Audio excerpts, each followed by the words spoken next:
Since its establishment in 1948, the tiny state of Israel has known only violence and suffering. Jewish attempts at peace have failed every time, leading only to bloodshed. Discover the self-inflicted cause of Israel's deadly wound as revealed in your Bible. Next, on The Key of David with Gerald Flurry.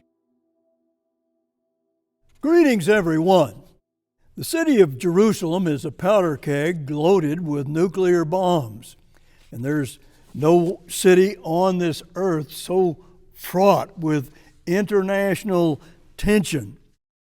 I mean tension in Jerusalem and many other places because of what is going on there and in the cities of Judah. There is a war going on between Israel and Iran and the Hezbollah terrorists and the Hamas terrorists and the Palestinians. There is a war going on, and it's getting worse all the time. God prophesied that the nation of Israel, or biblical Judah, would have a deadly wound in this end time, and it would cause them serious problems, but it is something that could be eliminated if they would just hearken back to their own Bible, the Jewish Bible that we call the Old Testament here in America. But I wrote a booklet on Jerusalem in prophecy in 2001. 2001, that's over 22 years ago, and I talked about this dangerous wound, even at that time. And it is still there. And would Israel really remove it? Well, we'll have to see what happens in the war that's going on right now in Gaza. Really, if you think about it, the whole existence of Israel has never known peace. There's been this tension that is there all the time. I want to just show you a little bit of the history of the Jews and what that wound is all about. If you look back after World War II, there were all kinds of Jews that had no place to go. They had no nation to go to. Adolf Hitler, he in Germany had killed 6 million Jews during World War II. His goal was to totally destroy the human race of the Jews. That was his plan. Now, it was stopped short of that, thanks to God. But here, let me quote you something from the booklet. After a bitter struggle in the United Nations, the land of Israel was declared a nation in 1948. All of the United Nations declared Israel a nation at that time, 1948. So it was prophesied to come on the scene. And we'll see that as we move along here. But immediately after they were declared a nation, they were attacked by the Arabs. I mean, immediately. Then they started fighting, and in about just a very short amount of time, I think it was about 3 weeks, these people were not really soldiers. They were just civilians with guns, but they were worn down and running out of armaments after this time, and all of a sudden the Arabs declared ceasefire, just a temporary one, and the Jews were really thrilled about that because it gave them time to rest their people and get armaments to fight with, more of them. After that happened, they very quickly won the war. Everybody at that time, the way this all happened, said, well, now look, that was just a miracle from God. Most of the Israelite people said that. Most of the cities of Judah really believed that. Israel, or biblical Judah. It was a miracle from God. They acknowledged it. And they had really a lot more faith then than I think they have today. Now, here's what I wrote. The Jews were prophesied to have a nation in this end time. So it had to happen. It had to happen. They had to become a nation. The Jews were determined fighters. That was the first sovereign nation in 2,000 years. That's the first sovereign nation they had been a part of in 2,000 years. They had no nation. When they lost Jerusalem 2,000 years before that, they were so thrilled just to have a nation that they were willing to fight and die, and nothing would stop them except death. And they believed that God would give them this nation, and He did, because it was prophesied right there in their own Bible. We'll see more on that a little later, but in 1967, if we'll look at that history, the Soviet Union was allied with Egypt, and they were trying to get Egypt to attack Israel.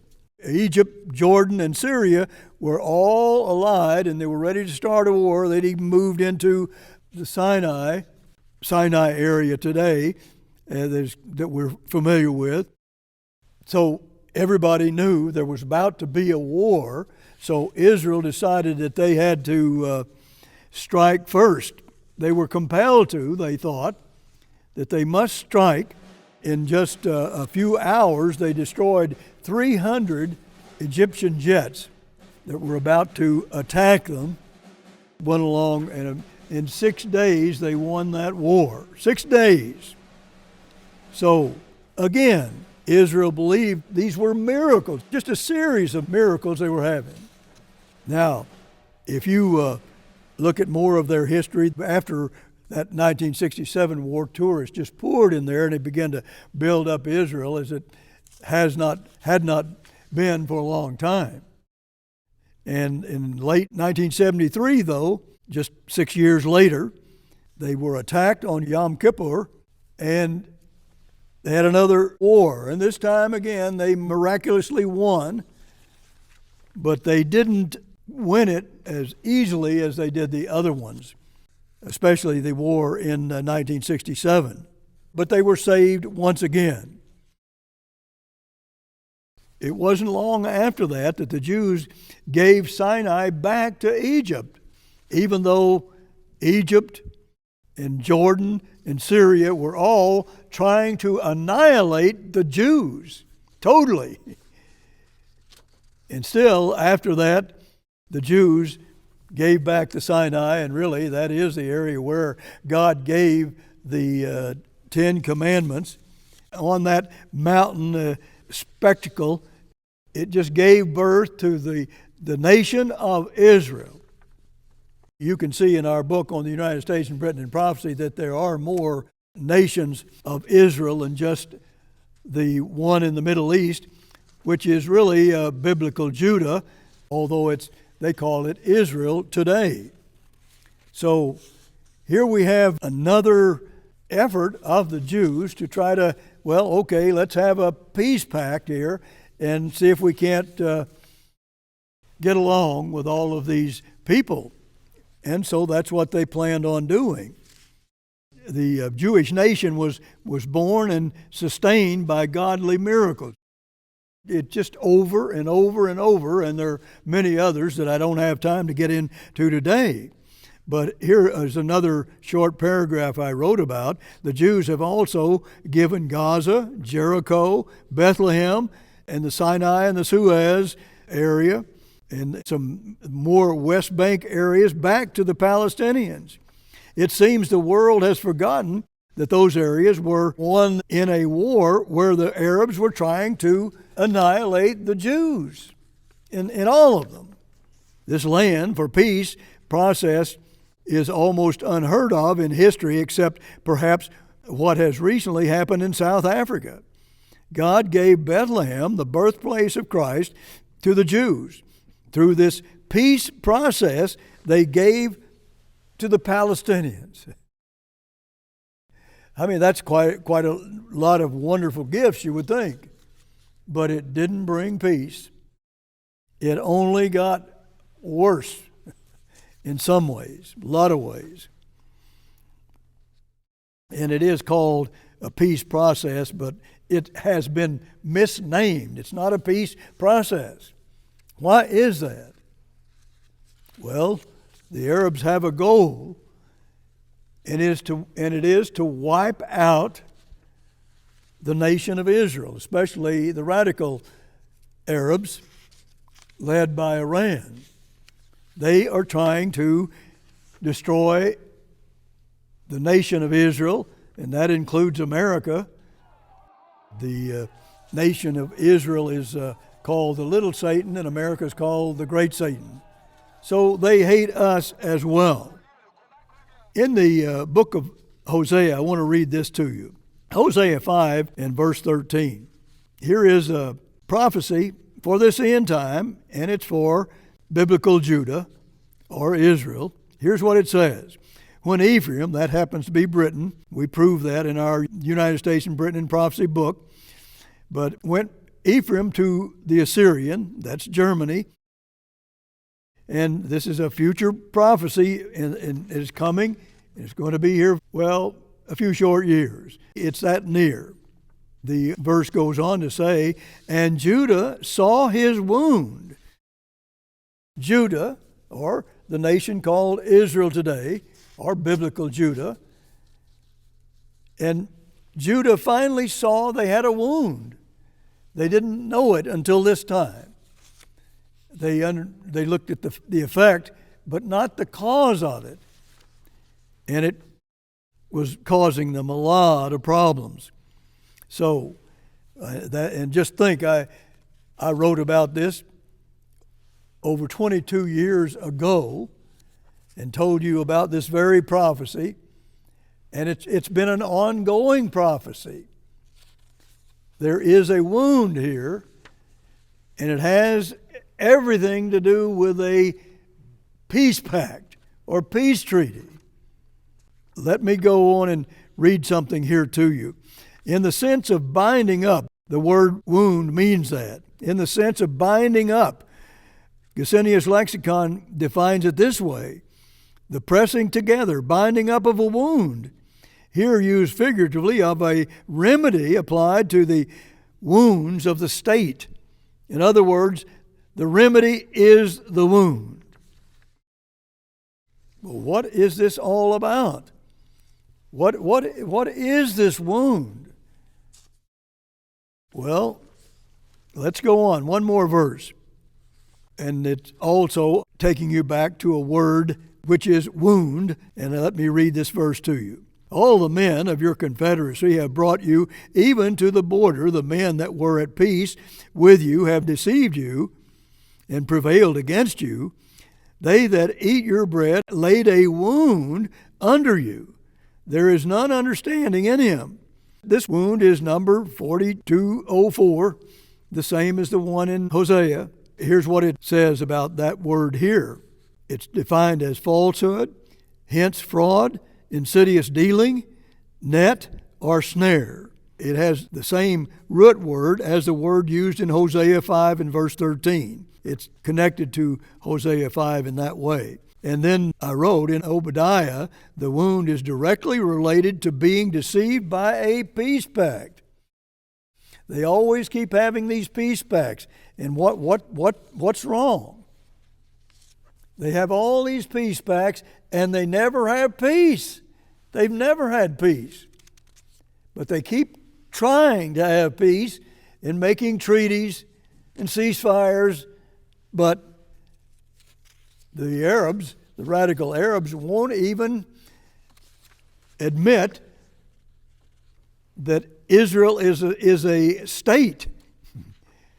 They are to be wiped out from the river to the sea, from the Jordan River to the Mediterranean Sea. Just wipe them all out. A very small little nation. And in here in Hosea 5 and verse 13, where it's talking about King Jareb, very, very soon they're going to be going to this king. Jareb just means warlike monarch or king contentious. So it's not going to be an easy visit to this king. And if you look at Daniel 8 and verse 23, and you'll find that Daniel is only for this end time. Daniel 12 verses 4 and verse 9 tell you that. It's only for this end time. And there's going to be a man, a fierce leader that's going to rise on the scene and going to lead the Holy Roman Empire, the very last one that you'll ever see on this earth. So this is something we need to understand. You can see in Habakkuk 1 and verse 11 and Isaiah 10 verses 5 and 7 more about this man who has these dark sentences and this understanding. And it's something that we ought to be deeply concerned about. Then verse 12, you can read that yourself, where it talks about Judah and Britain. What God is telling them here is that the real problem is spiritual. The wound is spiritual. They had a lot of faith when they were given this nation. They had quite a lot of faith at that time, certainly more than what they have now. I think most people would agree with that. But here you have the Jews keep trying to solve the problem by making some kind of a peace pact. Now, we'll see what happens in this latest war. They say they're going to wipe out Hamas, but, well, at least in Gaza, they're going to. And that's, when you think about it, there was a time when that the little nation of Israel was just an absolute terror to the Arabs. And now it's just reversed, totally different. What happened? Well, they've been trying to make peace pacts, but that's not the way to deal with a problem like this according to the Bible, their own Bible, the Jewish Bible. When you think about, let's say, 1948 to 1973, they had, at least 25 years where you could say they had skirmishes, but not a war like they're having today. And that's just like 25 years, and that Six-Day War started in 1967. I was in college in Pasadena, California at that time, and was being taught about Hosea 5 and verse 13 by a college that was led by Herbert W. Armstrong. And he prophesied this very verse for years and told people about it and taught it. If you look around, they talk about the way of peace, and yet Isaiah 59 and verse 8 says, the way of peace they know not. Well, who knows the way to peace?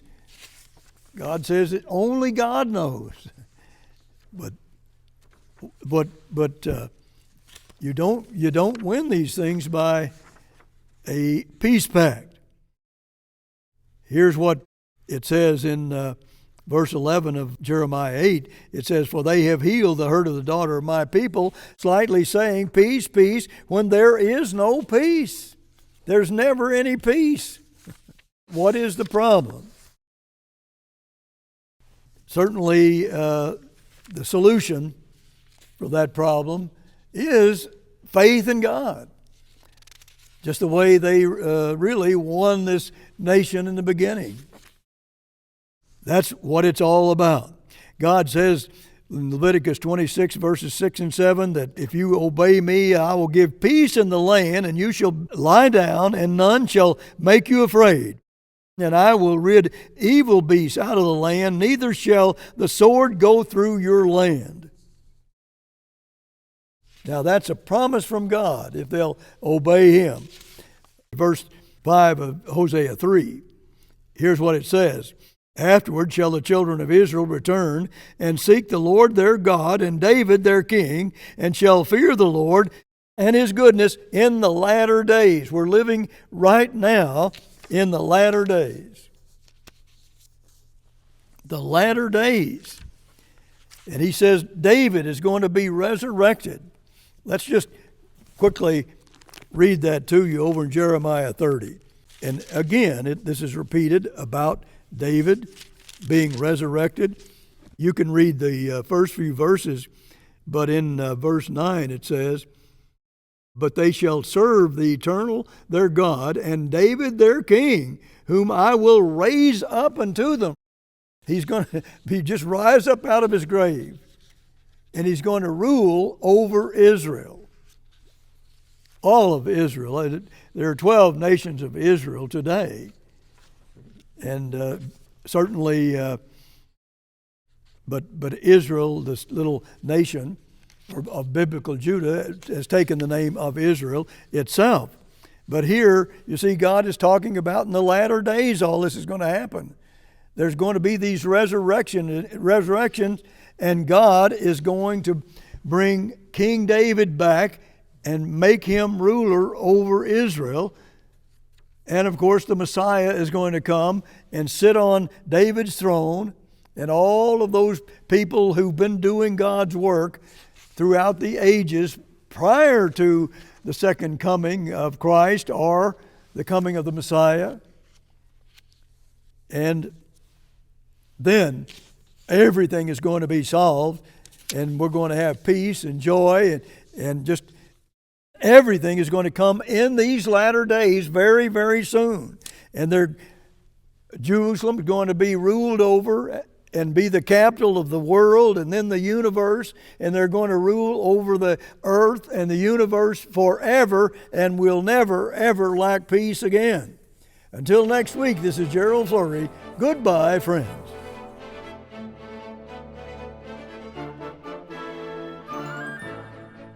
All our literature is available free of charge at no cost or obligation to you. Request Jerusalem in Prophecy, Hosea, Reaping the Whirlwind, and History and Prophecy of the Middle East. Order now. The preceding program was a paid presentation of The Key of David, brought to you by the Philadelphia Church of God.